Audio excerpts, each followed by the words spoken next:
چاہے وہ غلطی پہ ہوں یا نہ ہو. تو یہ اس قسم کی باتیں اللہ تعالیٰ ان کو خود اپنے مثال دے رہے ہیں کہ یہ ان کی حالت یہ ہے کہ خدا کے بارے میں، اللہ کے بارے میں جھگڑتے ہیں. مراد یہ ہے کہ وہ آنکھیں بند کر کے وہی چیز کا، چاہے شیطان ان کو دوزخ کی طرف ہی لے جا رہا ہو، لیکن وہ فالو کریں گے. یہ ان کی ایک آرگومنٹ ہے کہ ہمارے باپ دادا سینکڑوں سال سے فالو کر رہے ہیں تو ہم کیوں نہ کریں. یعنی وہ صحیح کر رہے ہوں گے، یعنی عزم کر لیا کہ جو کچھ وہ کر رہے ہیں ٹھیک کر رہے ہیں. تو یہ ان کی عقل کی انتہا ہے. آگے آپ فرماتے ہیں اللہ تعالیٰ جو شخص اپنے آپ کو اللہ کے حوالے کر دے اور عملاً وہ نیک ہو، اس نے فی الواقع ایک بھروسے کی قابل سہارا تھام لیا. یہاں پر یہ بہت امپورٹنٹ چیز ہے کہ جو اکثر لوگ بات کرتے ہوئے گزر جاتے ہیں، لیکن یہ بہت امپورٹنٹ اس لیے ہے کہ جو شخص اپنے آپ کا اللہ کے حوالے کر دیں، یعنی اس کو وہ سمجھ لے جو کچھ ہمارے کو آئے گا وہ اللہ کی مرضی سے آئے گا. کوشش ہم ضرور کریں گے، مرضی اللہ کی ہوگی. یعنی وہ راضی ہوگا تو ہو جائے گا، اس کی مشیت میں کیا ہے ہمیں نہیں معلوم. تو اس لیے کوشش کرتے رہے گا. اور جو شخص اپنے آپ کو اللہ کے حوالے کر دیں، یہ سوچ لے کہ ہمیں کام کرنا ہے مگر رزلٹ جو ہے وہ اللہ کے ہاتھ میں دینا ہے. یہ ہے اصل چیز. جو اس بات کو کر لے گا عملاً و نیک ہو، یعنی ظاہر اس کی نیت نیکی ہوگی، اس نے فی الواقع ایک بھروسے قابل سہارا تھام لیا. یعنی he is really hold and a strong point, اور اس کو کوئی گرانے والا نہیں ہوگا. یہ بہت امپورٹنٹ بات ہے. اور سارے معاملات کا آخری فیصلہ اللہ ہی کے ہاتھ ہے. یعنی بعض اوقات ایسا ہوتا ہے کہ حالات ایسے لگتے ہیں کہ یہ کامیاب ہو جاؤں گا میں، یہ سب کچھ کر رہا ہوں، لیکن آخر میں معلوم ہوتا ہے کہ فیل ہو گیا. تو وہ پھر وہ رونے لگتا ہے. تو رونے کی ضرورت نہیں، اللہ کے ہاتھ میں جب دے دیا آپ نے تو پھر جو ہے اس کا فیصلہ بھی آپ قبول کر لیں. اب جو کفر کرتا ہے اس کا کفر تمہیں غم میں مبتلا نہ کرے. یہاں پر محمد صلی اللہ علیہ وسلم کی طرف اشارہ ہے کہ جو لوگ یہ نہیں مانتے ان کو ظاہر ہے حضور کو بہت تکلیف ہوتی تھی کہ یہ جہنم کے اس میں چلے جائیں گے. انہیں پلٹ کر آنا تو ہماری طرف اللہ تعالیٰ کہہ رہے ہیں تم فکر مت کرو، ہماری طرف جب آئیں گے ہم انہیں بتا دیں گے کہ وہ کیا کچھ کر کے آئے ہیں. یقیناً اللہ سینوں کے چھپے ہوئے راز تک جانتا ہے. ہم تھوڑی مدت انہیں دنیا میں مزے کرنے کا موقع دے رہے ہیں، پھر ان کو بے بس کر کے ایک سخت عذاب کی طرف کھینچ لے جائیں گے. تو یہ اللہ تعالیٰ کی وارننگ ہے کہ پھر اب بھی سنبھل جاؤ، لیکن یہ سنبھلنے کا نام نہیں لیتے. اگر تم ان سے پوچھو کہ زمین اور آسمان کو کس نے پیدا کیا ہے تو یہ ضرور کہیں گے کہ اللہ نے. کہو الحمدللہ، مگر ان میں سے اکثر لوگ جانتے نہیں ہیں. آسمان و زمین میں جو کچھ ہے اللہ ہی کا ہے، بے شک اللہ بے نیاز اور آپ سے آپ محمود ہے. اس میں ایک بہت امپورٹنٹ بات یہ ہے کہ بات سمجھتے ہیں کہ اللہ کی اگر ہم نے نماز نہیں پڑھی، اللہ کی تعریف نہیں کی، تو گویا اللہ کی ہم نے کوئی عزت گھٹا بڑھا دی. اللہ کی عزت گھٹنا بڑھنا آپ کے تعریف سے، آپ کی عبادت سے نہیں ہوتا. وہ اپنے آپ میں محمود ہے، یعنی اس کو کوئی کسی کی ضرورت نہیں، ساری کائنات اس کی حمد کر رہی ہے. اگر ان سے پوچھو کہ زمین و آسمان، یعنی یہ کافر جو ہیں، مشرک جو تھے، یہ اللہ کو تو مانتے تھے. وہ یہ کہتے تھے کہ ہاں یہ کائنات کو بنانے والا اللہ ہے، لیکن جب ان کی اس کے اطاعت کرنے کے لیے کہتے تھے تو وہ پھر وہ بتوں کی عبادت کو سمجھتے تھے کہ ان کے ذریعے سے ہمیں اللہ ملے گا. تو یہ انہوں نے میڈیم بنا لیا تھا. آسمان و زمین میں جو کچھ ہے اللہ ہی کا ہے، بے شک اللہ بے نیاز ہے. یعنی اس سے کوئی فرق نہیں پڑتا، کوئی اس کی عبادت کرے، کوئی اس کو مانے یا نہ مانے، اس سے نہ عزت بڑھتی ہے اس کی نہ گھٹتی ہے. وہ اپنے آپ میں محمود ہے.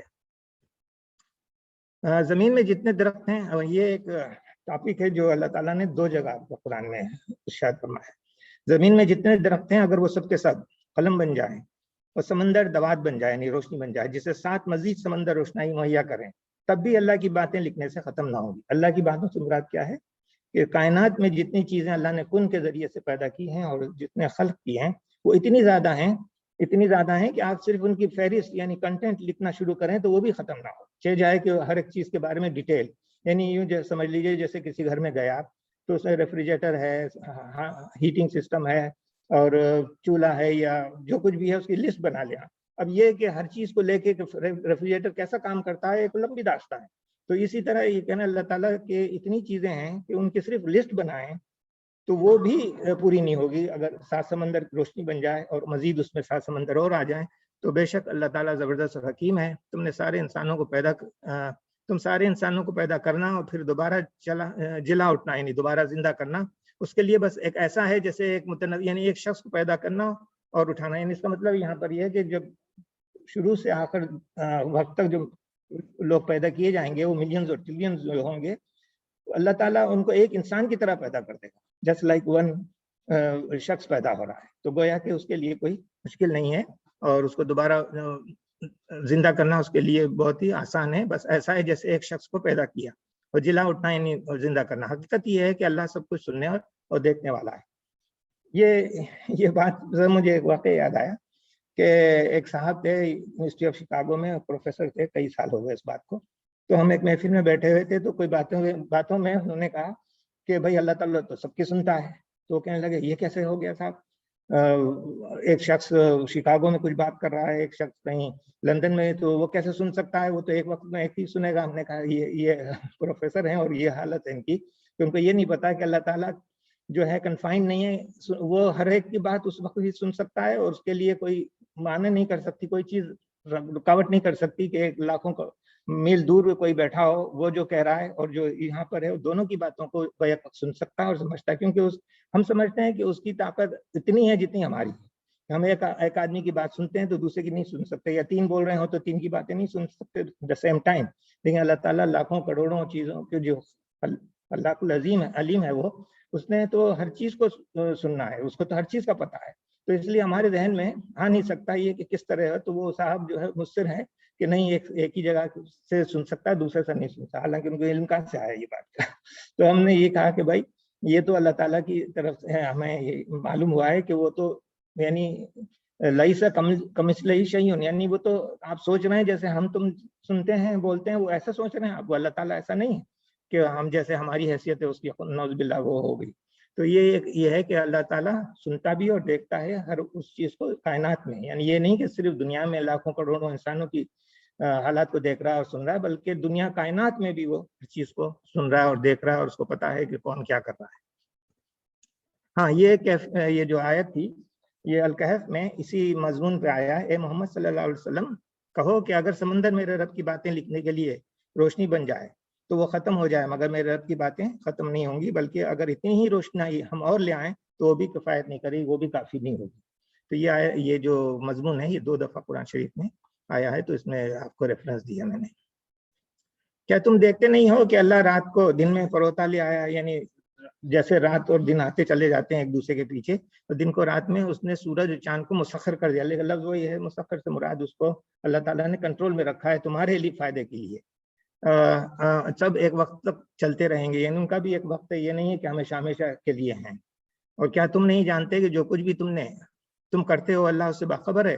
یہ سب کچھ اس وجہ سے ہے کہ اللہ ہی حق ہے، اور اسے چھوڑ کر جن دوسری چیزوں کو لوگ پکارتے ہیں سب باطل ہیں، اور اس وجہ سے کہ اللہ ہی بزرگ و برتر ہے۔ یعنی یہ بات بتانے کے لیے کہ اللہ تعالیٰ یہ بتا رہے ہیں کہ جو کچھ کائنات میں ہے یہ سب اس کو خبر ہے، اور ان لوگوں نے جو بتیں بنا لی ہیں اور ان کو فالو کر رہے ہیں مشرک لوگ، یہ جو ہیں یہ سب باطل ہے، صرف اللہ حق پہ ہے۔ آگے چلتے ہیں۔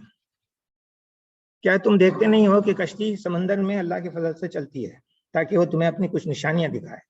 اب یہاں پر دیکھیے، سمندر میں جب کشتی چاہے کتنی ہی پاورفل ہو، سمندر اتنا بڑا ہے اور اس کی کنٹرول اتنا پاورفل ہے کہ وہ یہ نہیں کہہ سکتے کہ ہماری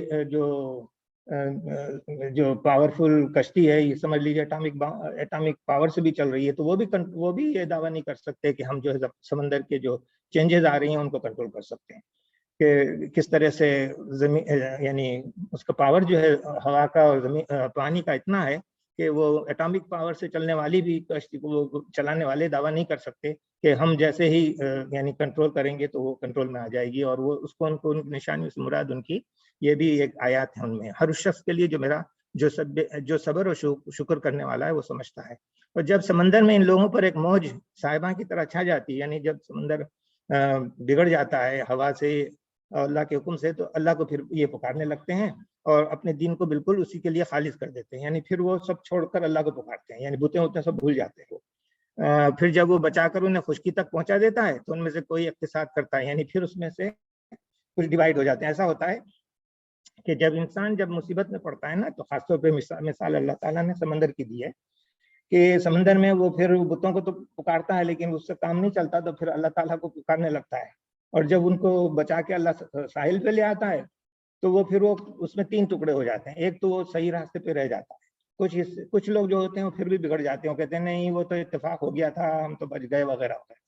تیسرے جو ہیں وہ بالکل بھول جاتے ہیں کہ ان مصیبت آئی تھی اور وہ اللہ کو پکار رہے تھے، اور یہاں آ کے وہ پھر بھول جاتے ہیں، پھر اپنے مشرکیانہ خیالات میں دوبارہ چلے جاتے ہیں. تو یہ اس کی طرف اشارہ ہے. اور ہماری نشانیوں کا انکار نہیں کرتا مگر ہر وہ شخص جو غدار اور ناشکرا ہے. اللہ تعالیٰ نے ان کو ریبیلیس کہا ہے، اور بالکل ہی شکر کرنے والا نہیں کہا ہے، کہ بالکل ناشکرا ہوتا ہے وہ ایسا شخص. آگے ہے کہ لوگوں بچو اپنے رب کے غضب سے اور ڈرو اس دن سے جبکہ کوئی باپ اپنے بیٹے کی طرف سے بدلہ نہ دے گا، اور نہ کوئی بیٹا ہی اپنے باپ کی طرف سے کوئی بدلہ لینے والا ہوگا. یہ بہت ہی وارننگ والی ہے. اب سوچئے اس آیت کو پڑھنے کے بعد انسان تھوڑی دیر کے لیے سیریس اگر ہو جائے.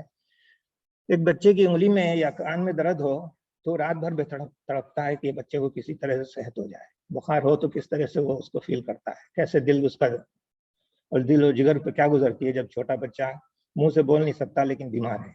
آپ اس کا اندازہ کوئی کر نہیں سکتا جو ماں باپ پہ گزرتی ہے.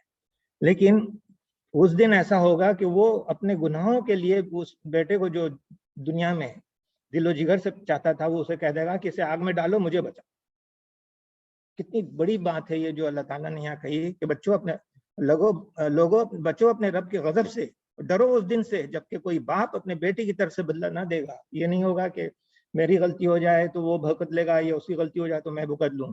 نہ کوئی بیٹا ہی اپنے باپ کی طرف سے کوئی بدلہ لینے والا ہوگا. وہاں پر کوئی ایکسچینج نہیں ہوگا اچھائی اور برائی کا. تو اس لیے یہ اتنی مثال دی ہے اللہ تعالیٰ نے کہ آنکھیں کھولنے کے لیے کافی ہے کہ فی الواقع اللہ کا وعدہ سچا ہے. بس یہ دنیا کی زندگی تمہیں دھوکے میں نہ ڈالے.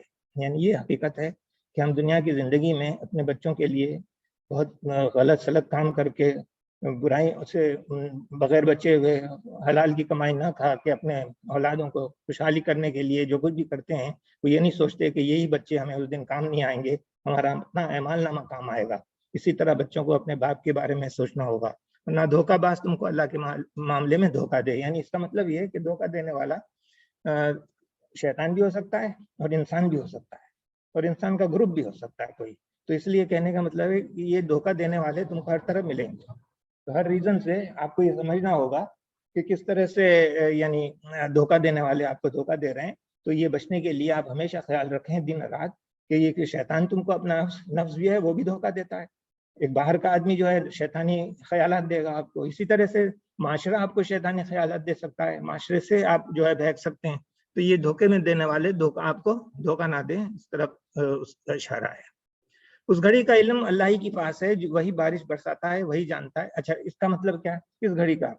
اکثر مشرکین یہ بڑے دعویٰ کرتے تھے، کہتے تھے اتنے دن سے آپ کہہ رہے ہیں قیامت آئے گی، غضب ہوگا، فلانا ہوگا. آپ کو نہیں ماننے سے تو کہاں ہے وہ قیامت، کہاں ہے وہ عذاب؟ بغیر اس بات کا کہنے کے آپ نے کہا اس گھڑی کا علم اللہ ہی کے پاس ہے، وہی بارش برساتا ہے، وہی جانتا ہے کہ ماؤں کے پیٹوں میں کیا پرورش پا رہا ہے. کوئی متنفس یعنی کوئی آدمی نہیں جانتا، کوئی شخص نہیں جانتا کہ کل وہ کیا کمائی کرنے والا ہے، اور نہ کسی شخص کو یہ خبر ہے کہ کس سرزمین میں اس کو موت آنی ہے. اللہ ہی سب کچھ جاننے والا اور باخبر ہے. دیکھیے یہاں پر آ کے اللہ تعالیٰ نے سمری کر دی ہے. اگر اتنا کچھ نہیں سمجھائیں تو یہ تو دیکھو کہ تم قیامت کے لیے بڑا شور کر رہے ہو، وہ تو اس کا علم ہے، وہ تو آئے گا ہی. تم تو وہ چھوڑو، تم تو یہ بھی نہیں جانتے کہ بارش کا پانی جو بادل اٹھائے وہ کس زمین پہ جائے گا، کہاں پر گرے گا، کتنا گرے گا، کب گرے گا. یہ تمہیں اتنی سی چیزیں نہیں معلوم ہے. تم قیامت کے بارے میں پوچھ رہے ہو کہ کب آئے گی. وہی جانتا ہے کہ ماؤں کے پیٹوں میں کیا پرورش پا رہا ہے. بعض لوگوں نے اس سے صرف یہ مطلب سمجھ لیا ہے کہ شاید فیمیل ہے یا میل. نہیں، کس کو معلوم کہ اس کے اندر وہ ہٹلر پر پرورش پا رہا ہے، یا کس کو معلوم ہے کہ اس کے اندر صدیق رضی اللہ عنہ جیسے شخص پرورش پا رہے ہیں. تو یہ تو اللہ کو معلوم ہے کہ کون کتنے کریکٹر لے کے آئے گا اس دنیا میں. تو یہ اس کی طرف اشارہ ہے. اور پھر دوسری ہے کہ کوئی نہیں جانتا کہ کل وہ کیا کمائی کرنے والا ہے. ظاہر ہے دنیا میں لوگ کمائی کرنے سے مراد یہاں پر کیا کچھ لے کے جانے والے ہیں اپنے اعمال نامے. اور نہ کسی شخص کو یہ خبر ہے کہ کس سرزمین میں اس کو موت آنی ہے، یہ بھی کسی کو نہیں پتا. لیکن یہ 3-4 چیزیں جو اللہ تعالیٰ نے بتائی ہیں، اس کا مطلب یہ نہیں کہ یہ صرف ان کا نہیں پتا باقی چیزوں کا پتا ہے. یہ صرف ایک مثال پیش کیا گیا ہے کہ یہ چیزیں جو اکثر لوگ آپس میں بات کرتے رہتے ہیں ان کی ایک ٹاپک پہ ہی اللہ تعالیٰ نے یہ کہا ہے. تو اس کا مطلب یہ ہے کہ بہت ساری چیزیں ایسی ہیں جو آپ کو علم میں نہیں دی گئی ہیں، اور عالم غیب جو ہے وہی جانتا ہے. تو سب کچھ جاننے والا اور باخبر جو ہے وہ علیم خبیر اللہ تعالیٰ ہے. صدق اللہ العظیم. یہاں سے میں آپ کو ایک طرف لے جانا چاہتا ہوں کہ اس آیات میں جو ہم نے آج پڑھا اس میں دیکھیے علم ترا اور علم ترو بہت استعمال ہوتا ہے یہاں پر. آپ کو معلوم ہے جیسا کہ آپ کو ایکسرسائز دی گئی تھی, الف کا مطلب لگانے سے کویشچن بن جاتا ہے, کیا نہیں دیکھا, کیا نہیں, الف زبر اور لام زبر کا مطلب علم مانے کیا نہیں. ترو یہاں پر جو ہے پلورل ہے یو کے لیے, جیسے کیا تم نے نہیں دیکھا, ڈیڈ یو ناٹ سی, تو یہاں ترو جو ہے یہ پلورل ہے, یو کا پلورل. لیکن اسی طرح سے علم ترا اس میں آیا ہے, مثال کے طور پر